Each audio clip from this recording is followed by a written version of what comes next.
మన ప్రభువును రక్షకుడు అయిన యేసుక్రీస్తు వారి అతి శ్రేష్టమైన దివ్యనామమున మీ అందరికీ ఉదయకాలము సర్వశుభములు సర్వదీవెనలు దేవదేవుడు అనుగ్రహించునుగాక. ఆమెన్. దేవుని బిడ్డలారా, ఈరోజు 27వ తారీఖు ఆగస్టు నెల 2024వ సంవత్సరము. ఈరోజు దేవుని వాగ్దానము ఆదికాండము 16వ అధ్యాయము 10వ వచనము. నీ సంతానము నిశ్చయముగా విస్తరింపజేసేదను. దేవుడు తన పరిశుద్ధ లేఖన భాగము నేటి ఉదయకాలము మీ వినికిడిలో, మీ జీవితాల్లో, మీ బ్రతుకుల్లో దేవుడు నెరవేర్చబడునుగాక. ఆమేన్. దేవుని బిడ్డలారా, ఇక్కడ దేవదేవుడు అబ్రహాం గారికి వాగ్దానం చేస్తున్నటువంటి వాగ్దానము, ఈ వాగ్దానము నీకును నాకును చెందునని రోమీయులకు రాసిన పత్రిక 3వ అధ్యాయం 24వ వచనం నుంచి 25వ వచనం వరకు రాయబడి ఉన్నది. ఈ వాగ్దానము అబ్రహాముకు మాత్రమే కాదు కానీ ప్రభువైన యేసుక్రీస్తు నామముందు విశ్వాసం ఉంచిన వారందరికీ చెందునని దేవుడు తెలియజేస్తున్నాడు.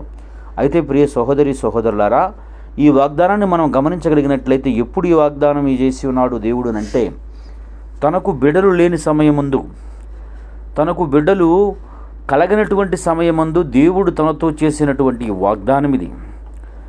ప్రియ సహోదరులారా, నేటికి గమనించగలిగినట్లయితే మన తల్లిదండ్రులు మనకి ఎంత ఆశిస్తారు అంటే 1 ఎకరము లేదా 2 ఎకరాలు లేక 10 ఎకరాలు లేదా 5 ఎకరాలు లేక 100 ఎకరాలు ఇచ్చేవారు ఉంటారు.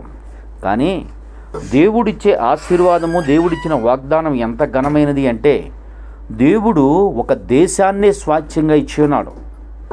అయితే దేశాన్ని ఇచ్చుటకు ముందు కొంత సమయాన్ని తీసుకున్నాడు. ప్రియ సహోదరి సహోదరులారా, నీ బిడ్డల విషయమై దేవుడు చేసినటువంటి వాగ్దానము కూడా అట్టిదే.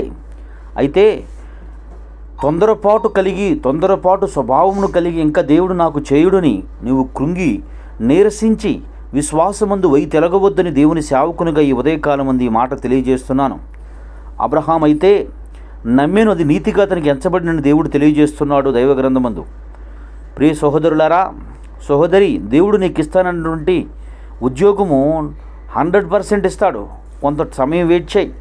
నీకు ఇస్తానటువంటి నీ వ్యాపారాన్ని వృద్ధి చేస్తానని దేవుడు నిశ్చయముగా వృద్ధి చేస్తాడు. నేను దీవిస్తానని చెప్పినటువంటి దేవుడు నీ వ్యాపారాన్ని నీ వృద్ధిలోకి తీసుకుని వస్తాడు.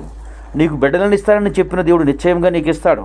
ప్రియ సహోదరులారా, వాగ్దానం చేసిన వాడు మనిషి కాదు, దేవుడు గనుక అట్టి దేవుని వైపు నీవు నిరీక్షించి, అట్టి దేవుని వైపు నీ హృదయాన్ని కేంద్రీకరించి ఆయనకు లోబడి, ఆయన చెప్పిన వాగ్దానం నీ జీవితంలో నెరవేరే వరకు నిరీక్షణ కలిగి ఎదురు చూచే బిడ్డగా నీవు జీవించినట్లయితే, ఆయన చెప్పినటువంటి వాగ్దానము ఏ విధంగానైతే అబ్రహాము గారి జీవితంలో నెరవేర్చి స్వాచ్ఛాన్ని, దేశాన్ని ఇచ్చాడో, నిశ్చయముగా నీకు కూడా శ్రేష్టకరమైన ఆశీర్వాదాన్ని ఇచ్చి దేవుడిని సంతృష్టపరచునుగాక. ఆమేన్. తండ్రి, నీకు వందనాలయ్యా. ఎత్తబడ్డ వాక్యం బిడ్డల హృదయాల్లో నీరు కట్టి ఫలింప చేయండి. వాక్యానుసారంగా జీవించే స్థితి కృప దయచేసి నడిపించి నీ ఆత్మచేత నీ బిడ్డలందరినీ ధైర్యపరిచి నీ కృపలో ముందు కొనసాగు భాగ్యం దయచేయమని యేసయ్య నామం పేరట ప్రార్థన చేయుచున్నాను మా పరమ తండ్రి. ఆమేన్.